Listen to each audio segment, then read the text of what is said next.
Sir ಆಮೇಲೆ ನಿಮ್ಮ ಒಂದು ಆಶ್ರಮಕ್ಕೆ ಮುಖ್ಯವಾಗಿ ಜನಸ್ನೇಹಿ ಅಂತ ಹೆಸರಿಡೋದಕ್ಕೆ ಮೈನ್ ಕಾರಣ ಏನು?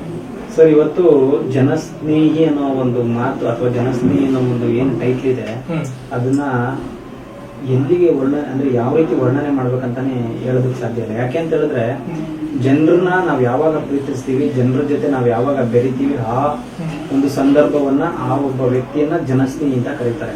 ಸೊ ಹಂಗಾಗಿ ಜನರಿಗೆ ನಾವು ಹತ್ತಿರವಾಗಿರ್ಬೇಕು, ಜನರಿಗೆನೆ ನಾವು ಸಹಾಯ ಮಾಡ್ಬೇಕು, ನೊಂದಂತ ವ್ಯಕ್ತಿಗಳಿಗೆ ಸಹಾಯ ಮಾಡ್ಬೇಕು. ಒಂದಷ್ಟು ಜನ ಕಷ್ಟದಲ್ಲಿರ್ತಕ್ಕಂಥವ್ರಿಗೆ ಸ್ಪಂದಿಸ್ಬೇಕಂತ ಅನ್ಕೊಂಡಂತ ಸಂದರ್ಭದಲ್ಲಿ ಒಂದು ಮನಸ್ಸಿಗೆ ಬಂದಂತ ಒಂದು ದೈವವಾಣಿ ಅಂತ ಹೇಳ್ಬೋದು. ಯಾರೊಬ್ರು ದೊಡ್ಡವರು, ನನ್ನ ಆತ್ಮೀಯ ಸ್ನೇಹಿತರು, ನನ್ನ ಗುರುಗಳು ಶ್ರೀಕಾಂತ್ ಅಂತ ಮೊನ್ನೆ ಒಂದು ಮಾತು ಹೇಳಿದ್ರು, ನೀವು ಒಳ್ಳೆ ಕೆಲಸನ ಮಾಡ್ತಾ ಹೋಗಿ ಭಗವಂತನೇ ನಿಮ್ಗೆ ಸಾರಥಿಯಾಗಿ ನಿಲ್ತಾನೆ. ನನ್ನ ಎಲ್ಲಾ ಕೆಲಸಗಳಲ್ಲೂ ಒಂದಷ್ಟು ಸಪೋರ್ಟ್ ಮಾಡ್ತಾರೆ. ನಮ್ಮ ಶ್ರೀಕಾಂತ್ ಅವರಾಗಿರ್ಬೋದು, ಮೋಹನ್, ಕರ್ಣ, ಶ್ರೀಧರ್, ಇನ್ನು ನೋಡಿ ಅದೇ ಒಂದ್ ಹೆಸರು ಹೇಳಿದ್ರೆ ಈಗ ಎಲ್ಲರೂ ಹೆಸರು ತಗೋಬೇಕಾಗುತ್ತೆ. ಇದು ಯೋಗೇಶ್ ಅಂದ್ರೆ ಜನಸ್ನೇಹಿ ಯೋಗೇಶ್ ಅಂತ ಮಾತ್ರ ಕೇಳಿದ್ದಾರೆ.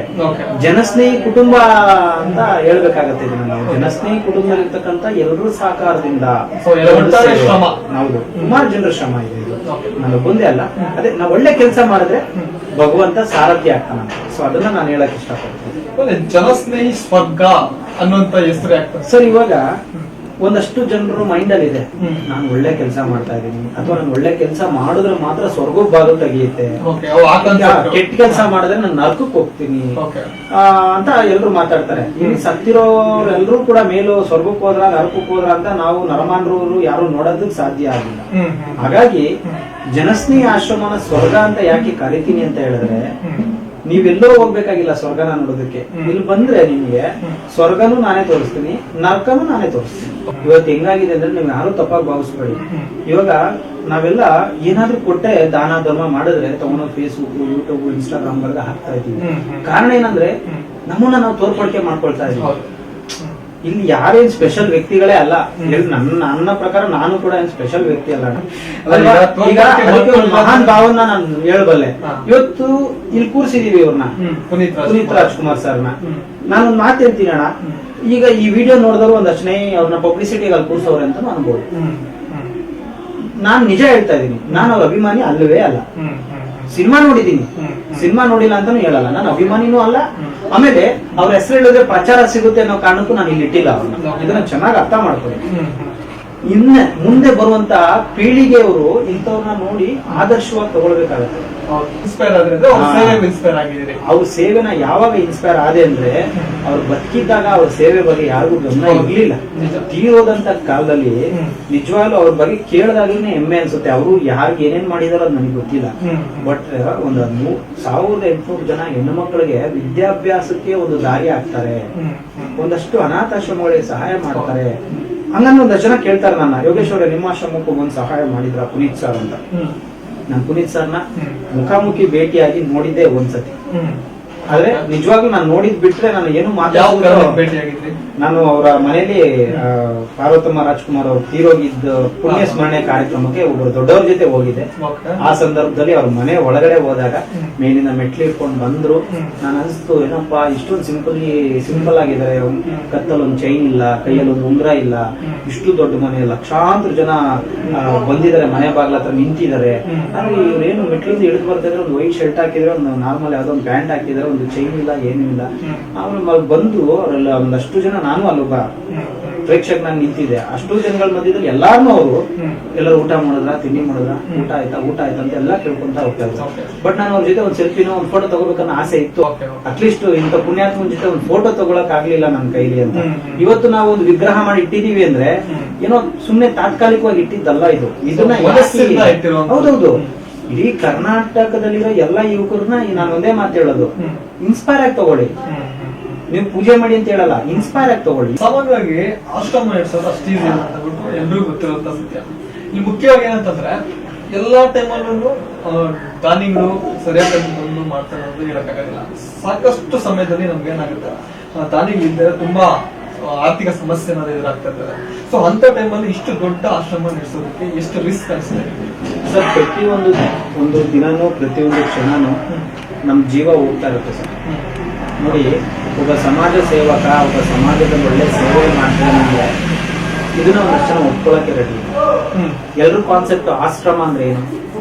ದುಡ್ಡು ಬರುತ್ತೆ, ಹೊರಗಡೆ ಫಂಡ್ ಬರುತ್ತೆ, ಅವ್ರು ಕೊಡ್ತಾರೆ, ಇವ್ರು ಕೊಡ್ತಾರೆ. ಯೋಗೇಶ್ ಅವ್ರಿಗೆ ಅದರ ಫಂಡ್ಸ್ ಬರೋದು ಸರ್, ಫಂಡ್ ಅಂದ್ರೆ ಪಬ್ಲಿಕ್ ಕೊಡ್ತಾರೆ. ಇಷ್ಟು ಆಶ್ರಮಗಳ ಬಗ್ಗೆ ತಮಗೆ ಗೊತ್ತಿರುತ್ತೆ. ಟೆಲಿಕಾಲಿಂಗ್ ಮಾಡ್ತಾರೆ, ರೋಡ್ ಅಲ್ಲಿ ಕಲೆಕ್ಷನ್ ಮಾಡಿಸ್ತಾರೆ, ಅಥವಾ ಇಲ್ಲಿ ನಮ್ಮ ಆಶ್ರಮದಲ್ಲಿ ಒಂದಿಷ್ಟು ಜನ ಇದಾರೆ ಅಂತ ಹೇಳಿ ನಿಮ್ಗೆ ಫೋನ್ ಮಾಡಿ ರಿಕ್ವೆಸ್ಟ್ ಮಾಡ್ತಾರೆ. ಜನಸ್ನೇಹಿ ಆಶ್ರಮ ಹುಟ್ಟಿ 2018ರಿಂದ ಇವತ್ತಿನವರೆಗೂ ಯಾರಿಗೂ ಕೂಡ ಫೋನ್ ಮಾಡಿ ನಮ್ಮ ಆಶ್ರಮದಲ್ಲಿ ಇಷ್ಟು ಜನ ಇದಾರೆ ಸಹಾಯ ಮಾಡಿ ಅಂತ ಕೇಳಲಿಲ್ಲ. ರೋಡಲ್ಲಿ ಬಾಕ್ಸ್ ಇಟ್ಕೊಂಡು ಓಡಾಡ್ಲಿಲ್ಲ, ಅಥವಾ ಯಾವ್ದೋ ಹೋಟೆಲ್ಗಳಲ್ಲಿ ಡೊನೇಷನ್ ಬಾಕ್ಸ್ ಸಿಕ್ಲಿಲ್ಲ. ಆದ್ರೂ ಯಾರ ಮನೆ ಬಾಗಿಲಿಗೂ ಹೋಗಿ ನಾನು ಇಂಥದ್ದು ಮಾಡ್ತಾ ಇದ್ದೀನಿ ದಯವಿಟ್ಟು ಸಹಾಯ ಮಾಡಿ ಅಂತ ಕೇಳಲಿಲ್ಲ. ಆದ್ರೆ ಭಿಕ್ಷೆ ಬೇಡ್ತೀನಿ. ಯಾವ ಮುಖಾಂತರ ಅಂದ್ರೆ ಸೋಷಿಯಲ್ ಮೀಡಿಯಾ ಮುಖಾಂತರ ನಾನು ಭಿಕ್ಷೆ ಬೇಡ್ತೀನಿ ಸರ್. ಅದರಲ್ಲಿ ಇಷ್ಟ ಆಗಿರೋರು, ಪ್ರೀತಿ ಇರೋರು, ನನ್ನನ್ನ ತುಂಬಾ ಪ್ರೀತಿಸೋರು, ಇಲ್ಲಿ ಏನಾದ್ರು ಒಂದು ತಿಳುವಳಿಕೆ ನಮ್ಮ ಆಶ್ರಮದ ಬಗ್ಗೆ ತಿಳ್ಕೊಂಡಿರೋಂಥವ್ರು ಅವ್ರ ಕೈಲಾಗಿದ್ದ ಧನ ಸಹಾಯ ಆಗಿರ್ಬೋದು, ರೇಷನ್ ಆಗಿರ್ಬೋದು, ಮೆಡಿಸಿನ್ಸ್ ಆಗಿರ್ಬೋದು ಕೊಡ್ತಿದ್ದಾರೆ.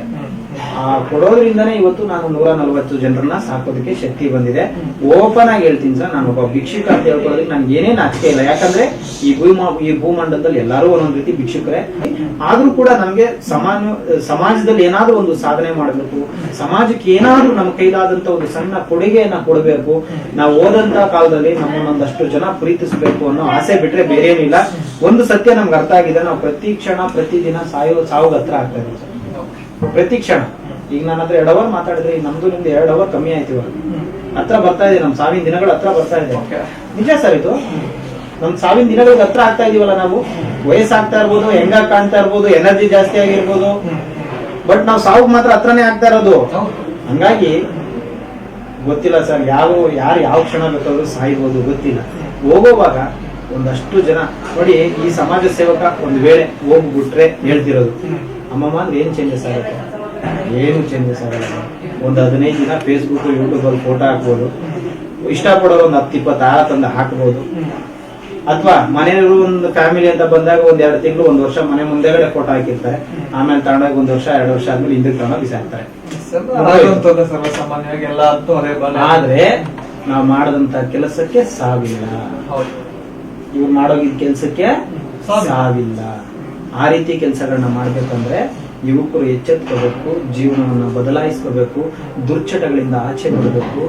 ತಾವು ಕಲ್ತಂತ ದುರ್ಚಟಗಳು ಸರ್, ನಾನು ಒಂದ್ ಟೈಮಲ್ಲಿ ಹೇಳ್ಬಾರ್ದು ಸರ್, ನಂಗೂ ಸಾಕಷ್ಟು ಕೆಟ್ಟ ಯೋಚನೆಗಳಿತ್ತು. ನಾನು ಕೂಡ ಅದನ್ನೆಲ್ಲ ಯಾವ್ದಾದ್ರು ಒಂದು ರೂಪದಲ್ಲಿ, ಯಾವ್ದಾದ್ರು ಒಂದು ಶಾರ್ಟ್ ಕಟ್ ಅಲ್ಲಿ ದುಡ್ಡು ಮಾಡ್ಬೇಕಂತ ತುಂಬಾ ಟ್ರೈ ಮಾಡ್ತಾರೆ ಜನ, ತುಂಬಾ ಟ್ರೈ ಮಾಡ್ತಾರೆ. ಬಟ್ ಆಗಲ್ಲ ಸರ್. ನಮ್ಮನ್ನ ನಾವು ಕಳ್ಕೊಂಡು ನಮ್ಮ ಜೀವನೂ ಕಳ್ಕೊಳ್ಳೋ ಒಂದು ಪರಿಸ್ಥಿತಿ ಬರುತ್ತೆ. ನಾನೇನ್ ಹೇಳ್ತೀನಿ, ತಂದೆ ತಾಯಿನ ಗೌರವಿಸಿ, ಪ್ರೀತಿಸಿ, ದುರ್ಚಟಗಳಿಗೆ ವ್ಯಸನರಾಗ್ಬೇಡ್ರಿ, ಎಣ್ಣೆ ಹೊಡಿಬೇಡ್ರಿ, ಸಿಗರೇಟ್ ಸೇದ್ಬೇಡ್ರಿ, ಅಥವಾ ದುರ್ಚಟಗಳಂದ್ರೆ ಈಗ ಕ್ರಿಕೆಟ್ ಬೆಟ್ಟಿಂಗ್, ಹ್ಯಾಪ್ಗಳು, ಮತ್ತೊಂದು ಮಗದೊಂದು, ಅದರಿಂದ ಹೋಗ್ಬೇಡ್ರಿ. ಅದ್ ಯಾವತ್ತೂ ನಿಮ್ಗೆ ಲೈಫೇ ಕೊಡಲ್ಲ, ಅದರಿಂದ ನಿಮ್ಗೆ ಏನೂ ಬರೋದೂ ಇಲ್ಲ.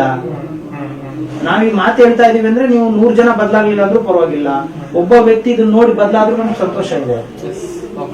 ದುರ್ಚಟಗಳಿಂದ ದೂರ ಬಂದ್ರೆ ಜೀವನ ಆರಾಮಾಗಿ ಬದಲಾಗುತ್ತೆ ಸರ್. ಇವತ್ತು ನಿಜವಾಗ್ಲೂ ಎಷ್ಟೋ ಹೇಳ್ಬಾರ್ದು ಸರ್, ಬೆಟ್ಟಿಂಗ್ ಆಪ್ಗಳನ್ನ ಪ್ರಮೋಷನ್ ಮಾಡ್ತಾರೆ ಎಷ್ಟೋ ಜನ. ನನ್ನ ಹೆಸರು ಹೇಳಕ್ ಇಷ್ಟಪಡಲ್ಲ, ಅದೆಲ್ಲ ಮಾಡಬಾರ್ದು ಸರ್. ಎಷ್ಟೋ ಜನರ ಜೀವನ ಬೀದಿಗೆ ಬರುತ್ತೆ, ಸೂಸೈಡ್ ಮಾಡ್ಕೊಂಡು ಸಾಯ್ತಾರೆ. ಗಂಡ ಹೆಂಡತಿ ಮಕ್ಳು ಇರ್ತಾರೆ, ಅವನು ದುಡ್ದಿದ್ದೆಲ್ಲ ತಗೊಂಡೋಗಿ ಇಸ್ಪೀಟ್ಗೋ ಮತ್ತ ಯಾವ್ದೋ ಒಂದು ಬೆಟ್ಟಿಂಗ್ ಆಪ್ಗೋ ದುಡ್ಡನ್ನ ಹಾಕ್ಬಿಟ್ಟು ರಾತ್ರಿ ಮನೆಗೆ ಬಂದಾಗ ಮಕ್ಳು ಊಟ ಇರಲ್ಲ. ಎಷ್ಟೋ ಜನ ಸೂಸೈಡ್ಗಳು ಮಾಡ್ಕೊಂತಾರೆ. ಇದಾಗಬಾರ್ದು ಅಂದ್ರೆ ನಮ್ ಸಮಾಜ ಬದಲಾವಣೆ ಕಡೆ ಹೋಗ್ಬೇಕು. ಸರ್ಕಾರ ಮನ್ಸು ಮಾಡಿದ್ರೆ ಈ ಕೆಲಸನ ಮಾಡ್ಬೋದು, ಸರ್ಕಾರ ಮನ್ಸು ಮಾಡಲ್ಲ. ಯಾಕೆಂದ್ರೆ ಸರ್ಕಾರಕ್ಕೆ ಇದರಿಂದ ತುಂಬಾ ಇನ್ಕಮ್ ಇರೋದ್ರಿಂದ. ಹಂಗಾಗಿ ಇದು ಯಾರಿಗೆ ಏನಾದ್ರೇನು ನೋಡಿ, ಬಡವನಾಗೇ ಇರ್ಬೇಕು, ಶ್ರೀಮಂತನಾಗೇ ಇರ್ಬೇಕು. ಯಾಕೆ ಹೇಳಿ, ಅವಾಗ್ಲೇ ಅವ್ರಿಬ್ಬರಿಗೂ ತಾರತಮ್ಯ ಅಂದ್ರೆ ವ್ಯಾಲ್ಯೂ ಜಾಸ್ತಿ ಆಗುತ್ತೆ. ಈ ಬಡವನು ಶ್ರೀಮಂತ ಆಗ್ಬಿಟ್ರೆ, ಅಂದ್ರೆ ಕಂಪ್ಲೀಟ್ ಆಗಿ ಎಲ್ಲ ಶ್ರೀಮಂತರೇ ಆಗ್ಬಿಟ್ರೆ ಮತ್ತೆ ವ್ಯತ್ಯಾಸಗಳು ಹೆಂಗ್ ನೋಡೋದಕ್ಕೆ ಸಾಧ್ಯ ನಾವು? ಸೊ ಬದಲಾವಣೆ ಆಗ್ಬೇಕು ಸರ್.